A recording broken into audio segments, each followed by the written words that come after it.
Welcome to Losing a Child, Always Andy's Mom. On this podcast, we journey through the devastating experience of the death of a child. Grief is seldom discussed openly in our culture, and the death of a child makes people feel even more uncomfortable. We approach the topic openly and honestly, speaking to people who have lost loved ones and experts who help care for them. Whether you are a parent experiencing loss or someone who wants to support another going through this tragedy, this podcast strives to offer hope and help.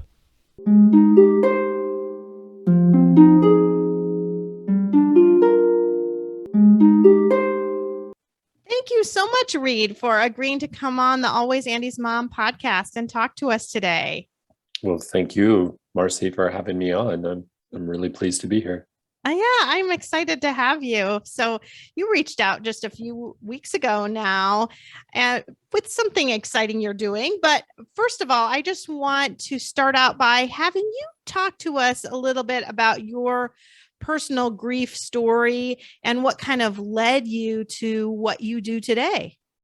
Well, thanks for the space to be able to share that. My grief story involves two people. Well, I mean, I think of two specific people that got me on the path to doing what I do professionally.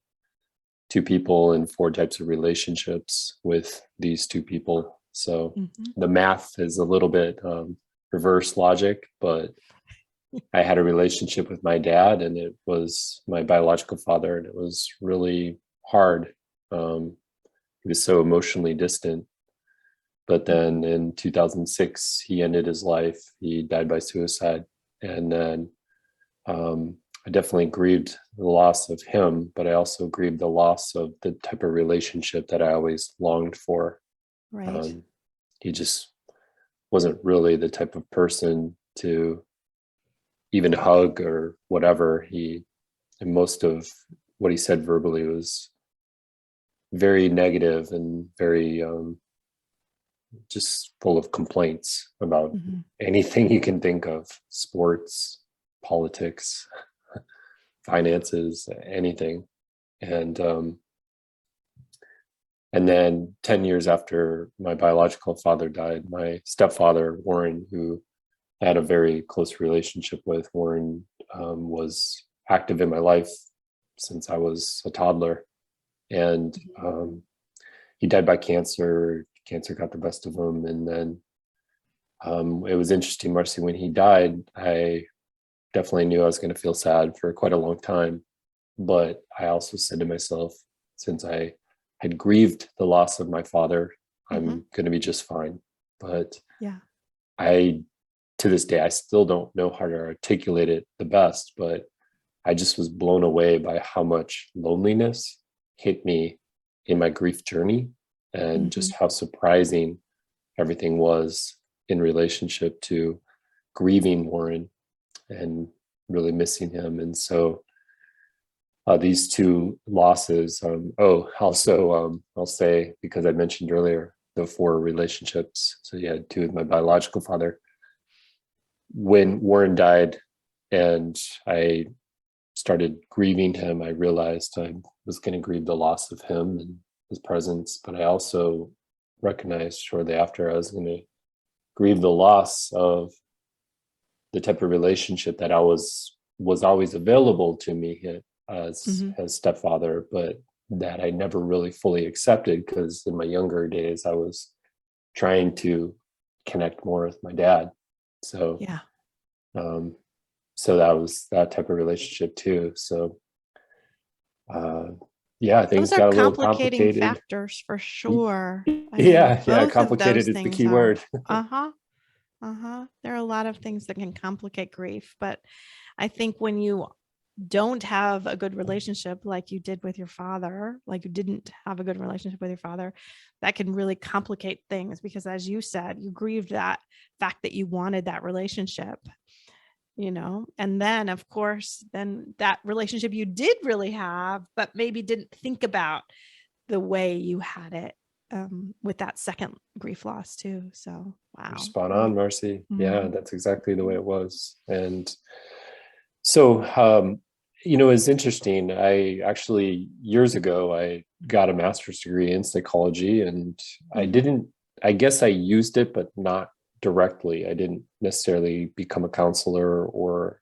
psychologist. And what was interesting was after about 10 years of working in technology, and then a couple of years after Warren's death, I just started really feeling like, was it intuition? Was it a calling? I don't even know what to name it these days, but just really started feeling something like a desire inside of me grow to be more available to help people heal. And so I looked for some specific training in grief support because I didn't want to like go get a license as a counselor. For my own philosophical reasons, I don't think that grief should always be a mental health thing. Someone who's grieving, if they're going to seek support, it doesn't have to be mental health professionally. So I found a program that offers certification, and I went through this training and learned a lot more, of developed skills and knowledge of how to provide grief support. And I had thought to myself, I'm gonna facilitate retreats. Part of healing and grief for me has been very valued, being in nature, and then the pandemic came, and I was like, that's okay, I'm not going to okay, I'm not going to do that. And I was kind of like, well, what should I do?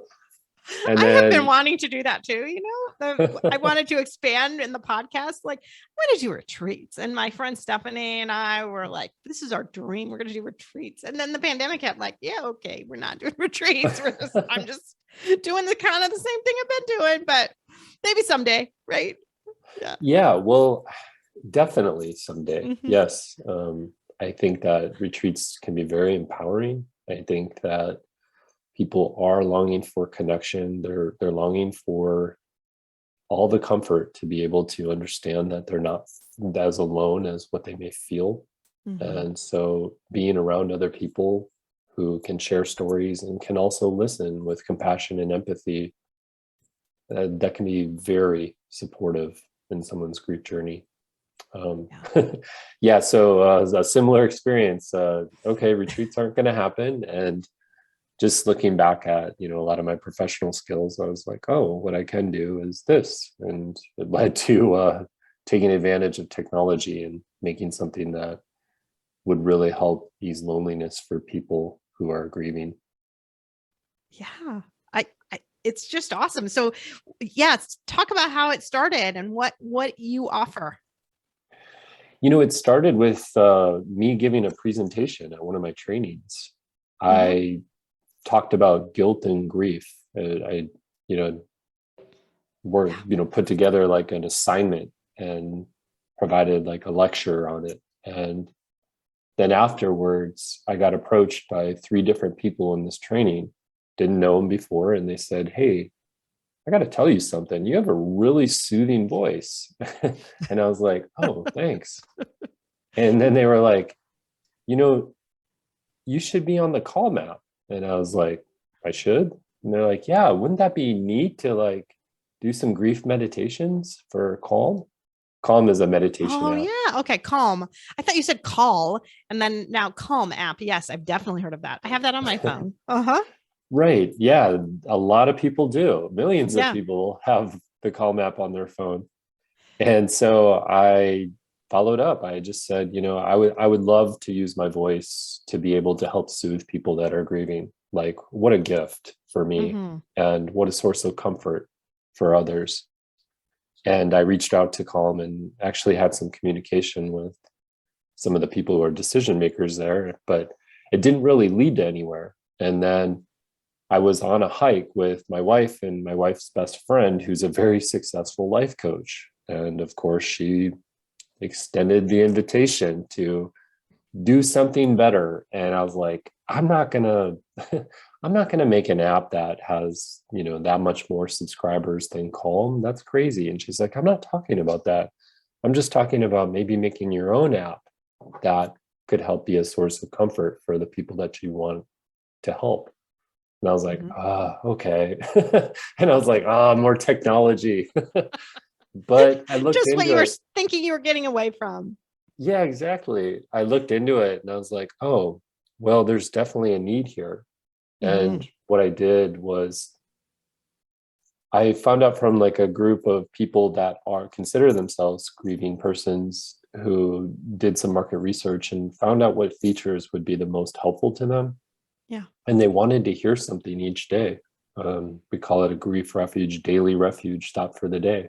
And so said, okay, let's make these. They're kind of like mini podcasts that are published every day. And then there's also other features that allow people to journal. I mean, there's so many things that people can do. They can utilize the Grief Refuge app to really be kind of a hub and a source of comfort when no one else is available. Because I've heard from a lot of people that when they're grieving, it's almost like the network shrinks. They look at their social life and they say, oh, okay, maybe about a third of these people will really show up and they'll hold space for me, because right now my needs need to be met. I need to mourn and I need to express, and I need to do it where I'm not going to be judged. And then a third of the people kind of just stay as they are. Like maybe we'll go grab some lunch or whatever, and we can talk, but can't really go there about the grief experience. And then another third of the people may just kind of like fall off, and the relationship, or never hear from them again. And now we have a lot of secondary losses. And so that, and then logistically, like, some people who are grieving are like up at 2 a.m. and, the rest of the world isn't. And so maybe they could open up the app and listen to something to help provide some comfort to them. And so that's kind of like the nuts and bolts of Grief Refuge. It just, I'm just grateful that, it's all in English. So I apologize to the people whose primary languages are not English, but to all the people who use it, they just appreciate the convenience of it, and they appreciate the ability to feel soothed. I think that's really the essence of what the app does. Well, certainly I've spoken to lots of people now, and I think there is great utility, like we talked earlier, into having retreats and having support groups and things like that. But a lot of times people aren't ready for that. Like that's a really big step. I remember the first support group that I went to, and it felt like torture walking through the door. It just was scary to me. And so that's what certainly the podcast can do, in that you can just open it up. It's private. You're not putting yourself really out there. And I think this app does that in an even better way, because you can have a little bit every single day. I mean, I don't do this every single day. It's once a week, so to have little bits of comfort, somebody there without having you to make that jump, is, I think, big. That's a really good point, Marcy. Timing is different for everyone. Everyone's going to have a unique experience. And, one thing that stands out is, as far as remembering many conversations I've had with people that are using the app, who communicate, how it's working for them. They do share a bit of their narrative, and they state things like, well, it's been 6 months and I just still feel as crappy as ever. And now, I'm noticing my friends are, basically starting to tell me to move on, and I don't want to. And so when you feel that societal pressure, that makes it really hard to fit in the world. And that causes a lot of pain and a lot of hurt when you're already stacked up, if you're feeling as much grief to your loss. So you bring up an excellent point. Well, and it's not helpful. I talked about this with a guest last week who is a psychologist, about how this new, now having a diagnosis of prolonged grief disorder, and really having it be kind of out there that, like, if you're not over it and pretty much back to normal by a year, there's something wrong with you. You've got a disease that needs to be treated by a mental health professional. And a lot of times you hit that year point, and that's when you can finally start grieving, because there have been a lot of things can kind of hold you up and get you stuck. And so it's really sad, I think, to have people feel like they've got some sort of time that they need to do all of this work in, Yeah, in my opinion, I think it just adds up to feel like more pressure. Mm-hmm. More pressure to heal. But how do you force healing? You can't. Yeah. And then it also further stigmatizes the experience, where I just feel like we need more and more activities, more and more information, education. I'm not quite sure what to call it, but we just need more stuff to help us understand that grief is that much more natural. Because and I love what you said too, about how you were thinking about what you can do, but it didn't have to be in that mental health world. Right. Right? Yeah. I love that. So tell us a little bit about that kind of course that you did, and the people that do that, that maybe did that with you, and what their backgrounds are. Sure. I couldn't be more thankful to Dr. Ellen Wolfelt in the Center for Loss and Life Transition. It's a company, I guess, more than anything, out of Fort Collins, Colorado. And Dr. Wolfelt traditionally is a trained psychologist. He came up with a model called companioning. And so his kind of fundamental core essence of the whole philosophy is that grief is natural. It doesn't need to be treated. It doesn't need to be cured. Grief is something that we need to nurture and share in more of like a social experience, to help us mourn, to help us feel validated in our loss, and to help us reintegrate the loss into our lives as time goes on. Oh, I love how you just said that, about it being a time to nurture and share. Those are not words that are used with grief, like, at all. I mean, those are beautiful, and it's beautiful to think of it in that way, instead of this is something we need to get through or get over or get done with. You just want to get it out of the way and through it all. That's a much more beautiful way to think of it. Yeah, another belief is that of the philosophy is that grief never goes away. Mm-hmm. And some people really challenge that for many different reasons. But I want to say a little bit more to grief never going away, is that,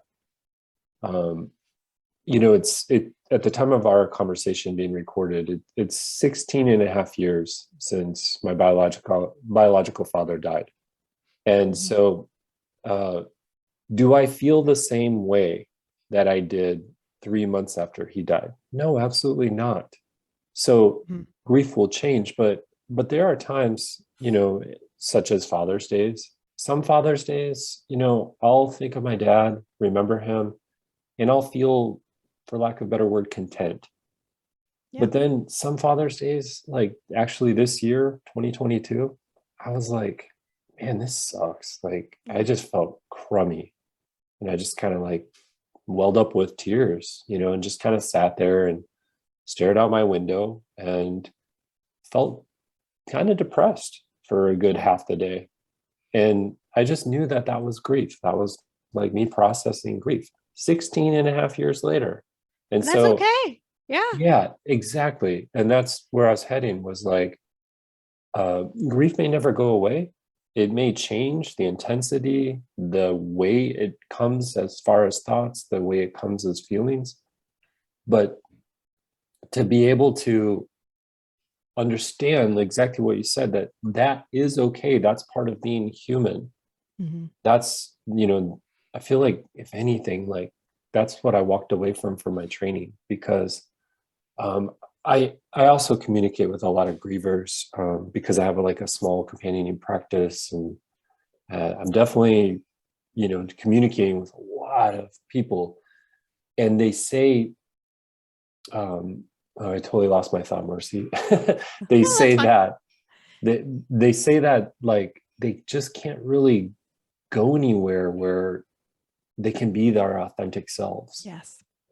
There's groups like, and specifically a lot of them have said, like, when working with a counselor, and I don't want to discredit counselors, because I think counselors are amazing. In fact, after my stepfather died, I worked with a counselor for quite a while, and my counselor really helped me.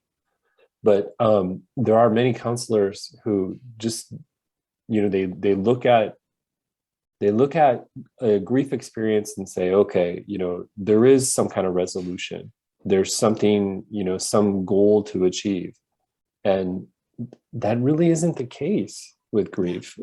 Yeah. I think grief is a constant experience of like needing to feel validated, needing to feel seen, needing to feel heard, and needing to feel understood. Yeah. Well, and a lot of counselors just don't have much experience with grief at all. I don't think they got a lot in their training. They don't really know what they're doing. I mean, a lot. I always feel like different counselors have different things that they're good at, right? That's usually one of the things I ask a counselor when I meet them, because I do pediatrics, and so I meet people professionally too. But when I'm going to send someone as a referral, we oftentimes ask, so what do you feel like you're good at? Are you good at taking care of anxious, depressed teenagers? Are you good at, treating people with more complex bipolar disorder, or, there are so many things. It's such a huge, huge practice. You can't be good at everything.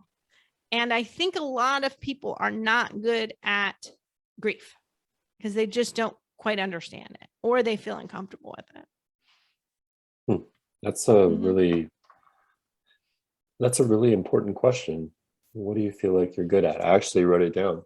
Yeah. It I could be think it's applied to important. grief, Yeah, right. Can even be applied to what that. do you feel like in your grief, helps the most, or something like that? I don't know. Yeah, you really got me thinking. Oh, well, that's good. That's good. Yeah, I have spoken with different people, and that's why my grief counselor that I have personally, almost exclusively does grief. And I think that's just nice when you have someone that does that well. I know, again, that the woman that I spoke to last week said that when she lost her son, she started seeing a counselor, and the counselor clearly had young children of her own and felt really uncomfortable with the idea of having a child die, and basically didn't really want to talk to her about it, and kept wanting to have there be other issues, like with her dad or with someone else, like wanted there to be other things to talk about other than the thing that was really bothering her, which was that her baby had died of SIDS, and she needed to talk about that loss, and really just talk about that loss. And the counselor really couldn't do it. So it's, you just can't do everything and be good at everything, and that's okay. Right. Yeah, I'm sorry to hear that. That could be very damaging. Oh yeah, and she's a counselor now. It ended up causing her to go to school to do it herself, and this is now over 30 years ago. I think she said 35 years ago. So we're at a much different time now. I feel like I think even 10 years ago, people didn't talk about grief as much as they do now, let alone 35 years ago. That was a totally different time. Yeah. Yeah. And my hope is in the future, it'll be even different, where it will feel that much more natural, not superficial. There'll still be depth to it, but it'll just feel more invited and more natural to openly share. So why don't you give a few more details about your app and kind of what people would expect, if they were to because you can get the app initially for free, right? And then go on to what could come after that, like additional things to do. Yeah. So with the app, it is a free download from the iPhone's App Store or Google's, what's it called? Google Play Store. Yeah. And there are 5 features that on the app that are free, and they'll always be free. And that includes journaling, like I mentioned before, but also there's a feature called intentions, and some people just like kind of hit a wall and they just kind of feel like perhaps they need a little bit of guidance, and that's where intentions come in. And there's specifically the content is created towards specific emotions like forgiveness and easing loneliness, and some guidance for reaching out. But the content that is updated daily, there's 2 features that we would ask for a subscription from the user if they wanted something new to listen to every day. These are like kind of reflective, I call them mini podcasts. They're just maybe 3 to 5 minutes each day, and it's really something to listen to and reflect on for what to expect in the grief journey, and also what to feel validated for having already experienced. And then there's another feature called My Grief Journey itself, and that's actually like almost like an assessment questionnaire that a user of the app could fill out on a daily basis, and it does provide a numeric score. And what this helps them, it helps them quantify like a little bit about tracking their grief progress or process. And so people who do use it, they say to me like, oh, it really helps me understand, like, even though 3 months have passed, I may feel like I'm not making progress. I can kind of look at what I've done and what I've filled out and say, okay, I actually recognize I have made some progress. Yeah. So 2 of the features require a monthly, or you can do a monthly subscription or a quarterly subscription. We allow everybody, if they want to explore the subscription, to try it for 7 days for free to see if it resonates with them. I know that technology for grief isn't for everyone, so I don't want to, I don't want to put anybody in an uncomfortable situation where they feel like they have to pay for something right away in order to try it. So 7-day free trial, and then we try to just make the grief experience a little bit more peaceful for the user. With the soothing messages. And then also I think I'm actually thinking I'm going to start adding a feature for some grief related meditations, something more to focus on, and to even use visualizations, just to help engage in some of the healing process itself. You do have a soothing voice. Yeah, it's funny as when I mentioned that that presentation, I got the great feedback from my classmates, but Dr. Wolfelt warned me. He said, hey, be a little bit careful of your hypnotic voice. You don't want to put people to sleep.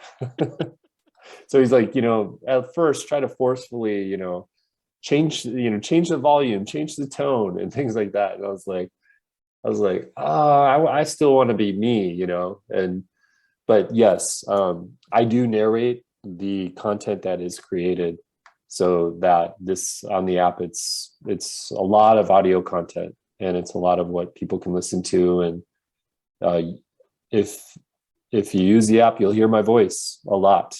And some people find that very comforting. It's funny. It reminds me of, so in pediatrics, I see lots of little babies, and they come in, and it's usually around the 2-week checkup. It seems like the moms and dads would come in, and I would say, how are things going? And then they might say something and say, no, how are you doing?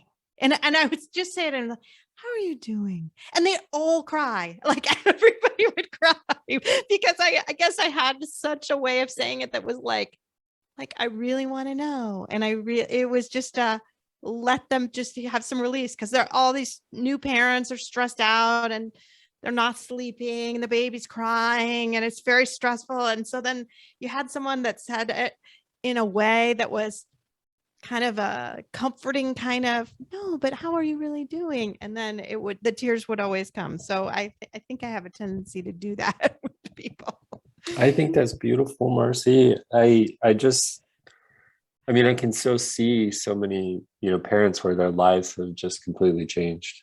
And, you providing that, holding that space for them, and really, I'm sure you're probably giving them great eye contact, and, they look at you and they realize like, oh my gosh, this is where like I can be my authentic self for a second. And yeah, I want to go back to that point a little bit too, about being your authentic self, because I have talked about that a lot as well, and how that's so difficult when you're grieving, because you just always have this in your head, like, if I act sad, then they're going to judge me, like, oh, she's not doing well, and have all this, like, you shouldn't be acting that way. Yet if I act too happy, then they'll think, wow, did she really not even love her son? Or how is she over it already? Or, oh, I guess I don't have to worry about her anymore. I guess she's totally fine. So there's so much in your head about not like, it's what you do to yourself in some ways. Like, I'm not letting myself be authentic because I'm thinking so much about how I'm going to appear to other people. yes, exactly. Yeah. Personification is just critical. It's so much of like what happens in day-to-day lives. If you think about an average day, keep it professional with your work colleagues. I know the boundaries are a little bit looser these days, but we've been taught that in our culture, and then in our culture, like, the niceties. There's norms, kind of no matter where you go. Grocery store, does everybody live up to them? No, not everybody, but there's like a, who teaches it? I don't know, but there's almost like this way that we're supposed to be when in the presence of others. And so when felt to the depths of grief, like that, you just, it's hard. It's so hard because it'll going around and, having the personas and seeing other people, act as if like everything's grand and everything's great, that's going to really feed the feeling of feeling that much more lonely and that much more isolated. And I think that's why support groups are so helpful. Right, because you don't feel so alone. Yeah. But I do like the way you are trying to use technology in a positive way in that too, because so much of social media is not that way, right? So much is just showing all the happy moments, and it's not real life. Like what you see. It's not real life. Yes. It's a Mhm. story. Yeah, it's a story. Oh, and it's the story that people want to show others, not necessarily what's actually going on in their lives. Right. And here's a little psychological twist on the point. By trying to show others, they may start to make themselves believe that it is their real life. And then when they recognize that it's not, they feel even that much worse. Yeah. So what are some kind of tidbits that you do on your mini podcast, you say? Can you give us an example of something you might have done, say, recently?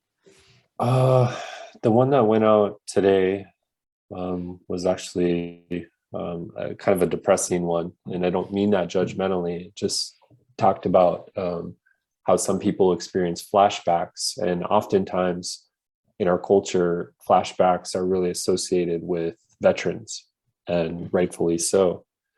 But the mini podcast, the thought for the day about it was to express that anybody who's grieving could experience a quote unquote flashback. Flashbacks often are related to trauma, and many people in grief are traumatized. So, it's kind of a reflection, as I said earlier, about the experience of like, hey, helping anyone who's listening understand that if they have memories that sometimes haunt them about their loved one or something that feels traumatic, it was really focused on normalizing that experience for them. Mm-hmm. Yeah, I think that just with me personally. So I have a friend whose son died, and he was killed by a drunk driver, and that court sentencing was yesterday. And this was a friend of mine who had been to court sentencing when when we had our case. And so I felt very strongly that I wanted to go be there for them and for that family. And I did go, but you talking about flashbacks, I mean, I was in many ways terrible. I look up to the front, and there's our victim's advocate is my friend's victim advocate for the day. I look in the front of the courtroom, and like everything looks the same. And I see the bench, and I see all of it, right? Talk about flashbacks. I was sort of expecting it, but it was really profound and brought me right there. I mean, I felt like I was in some ways not at this trial. I was at the one that took place, or not trial, but sentencing, but the one that took place 3 years ago. So it brings those things right back. And sometimes you need to do them anyway. I mean, my husband did not think it was a good idea for me to go. He said, I can't believe you went. I couldn't have gone. He didn't go, obviously. But yet it's something I felt like I had to do. So sometimes you have to do things even when you know it's going to cause pain. Marcy, I'm really happy to hear that you trusted that. I think, through convenience of technology, yes, but I wish I could do more to be able to help people understand that, hey, this is going to hurt, but it might be something that you just may need to experience. Mm-hmm. And, let me companion you through it. Let me be along your side. I won't feel it the way you feel it, but I'll be focused on you, and I'll be kind of like your sidekick in this. I'll be there to say something. I'll be there to hold your hand if you want your hand held. I'll just companion you through this process. And oh man, it's funny that you use those words, because I walked into that courtroom. I waited. I mean, there were quite a few people in there ahead of me, because I was not wanting to walk in until kind of towards the right before it was going to happen. I walk in, I get a seat. I'm sitting by people I don't know. I turn around, and in the row behind me, I saw someone I knew. And I don't know her that well. I mean, we know each other. Our kids were the same age and things like that.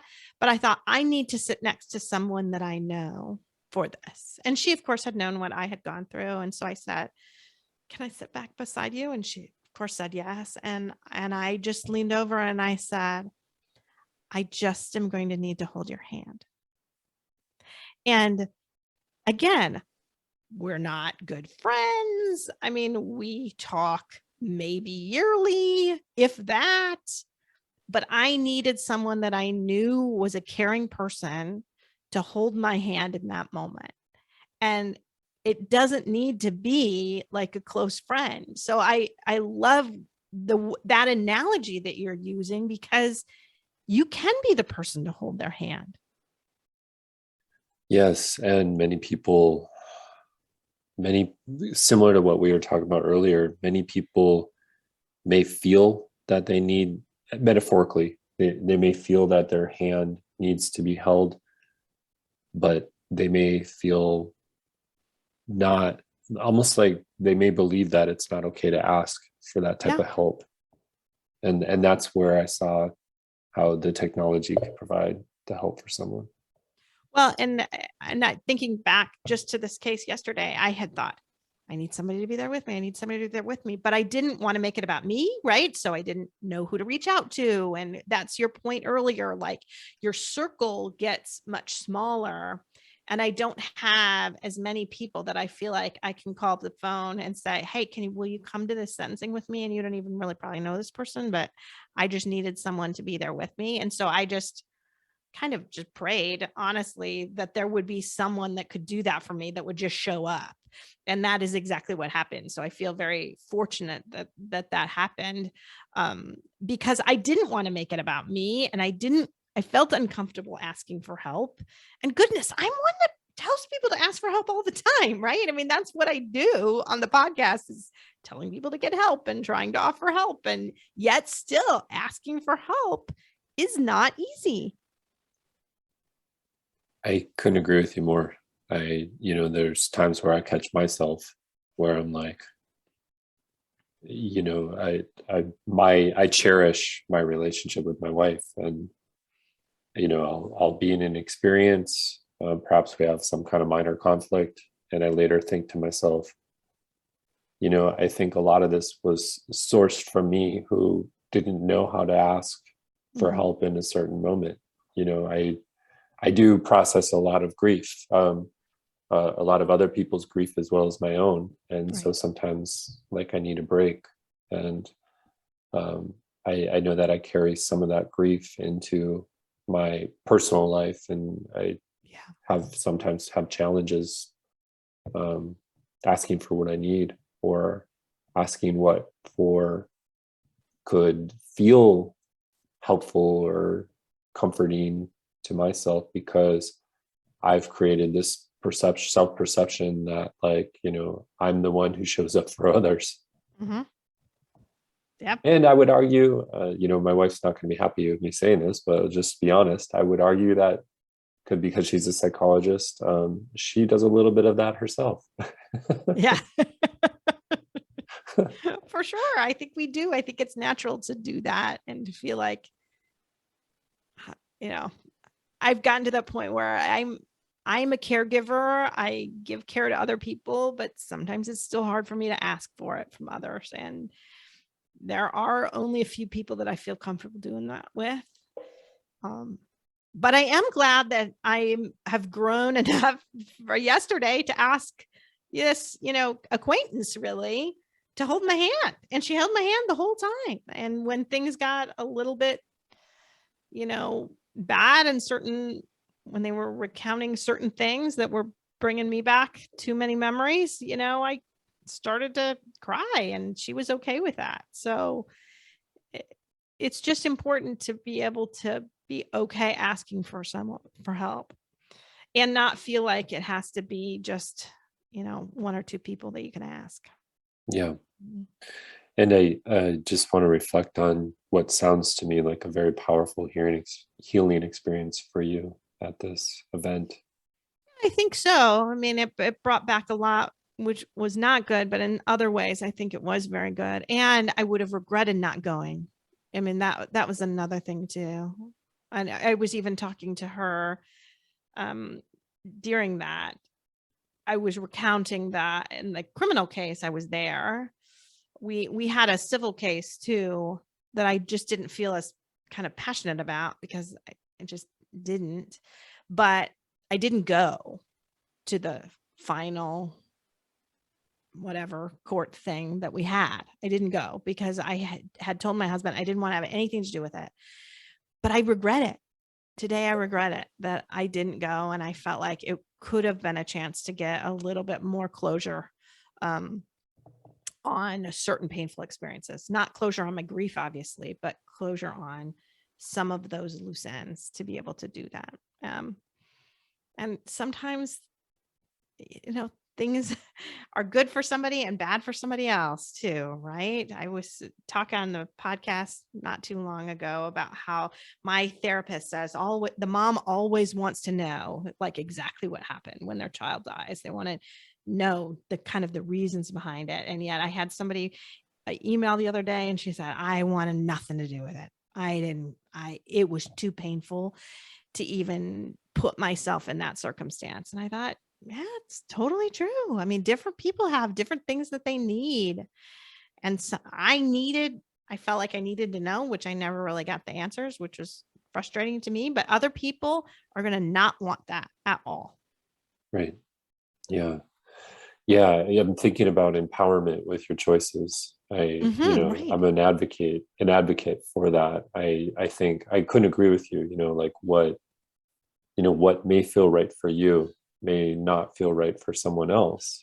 And so it's really about like understanding, and trusting like what your own needs are and feeling empowered in doing that, not feeling pressured by someone else, because many people are quick to judge, or many people are quick to express their opinion, and it could be night and day different from what feels true for you or what feels authentic. And so I'm really hoping that, like my selfish agenda for the app is that the app will help people feel more empowered in the choices they make throughout their grief journey.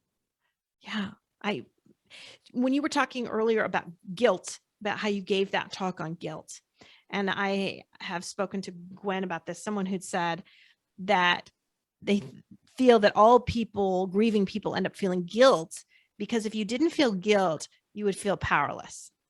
And it's easier to feel guilty that like, I should have done this differently. I should have done that differently. And then maybe there wouldn't have been this outcome. But because the alternative is I was completely powerless in this situation. There was absolutely nothing I could have done. That is a feeling we like to avoid. Is that feeling powerless. So for you to have a goal of trying to empower people to get that back to, that powerless feeling that goes along with guilt. Ooh, I love that. It's a great goal. Thanks. And that's a really profound thing in regards to the association of guilt and powerlessness. I had never thought of it that way before. So thank you. That's like a great piece of wisdom you just shared. Oh, I know. I love that. It's one that always comes back to me because I feel like it's so, so true. And so if you can try to give people a little bit of power to combat that feeling, that is going to offer them so much in the future. Well, I so appreciate you coming on the podcast today and sharing with us. And I just know you're going to help so many people with this app. How long's it been out now? I forgot to ask you that. The app became available in the app stores in May of 2021. Okay. And so it's at the time of our recording, it's been a year and a couple months. And pleased to say it's definitely getting used by a lot of people. And to my surprise, in much more countries than I would have ever anticipated. And it just blows me away when you think about technology and just how easily accessible it is. Yeah, it's just start beautiful. To hear from people in, I don't know, like Southeast Asia, and I'm like, oh my goodness. I know. Isn't that amazing? Yeah. I love that when I hear from people all over the world. It's pretty exciting. So I'm glad that it's doing so well. And I certainly wish you the best for the future, because I think it's just such a great service. Oh, I appreciate that, Marcy. It's been great to talk to you. This has been a very meaningful conversation. Thank you so much. Oh, good. All right.